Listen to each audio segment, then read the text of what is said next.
សួស្តីអ្នកទាំងអស់គ្នាថ្ងៃនេះយើងនឹងសិក្សាពាក្យដែលតាក់ទងនឹងផ្លែឪឡឹកនៅក្នុងភាសាចិនយើងអានថាស៊ីគួ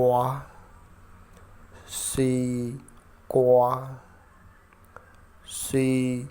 គួស៊ីគួយើងអានថាផ្លែឪឡឹកបើជាភាសាអង់គ្លេសយើងហៅថា watermelon យើងប្រែថាឪឡឹកស៊ីគួ watermelon អរគុណសម្រាប់ការតាមដាននៅវីដេអូមេរៀន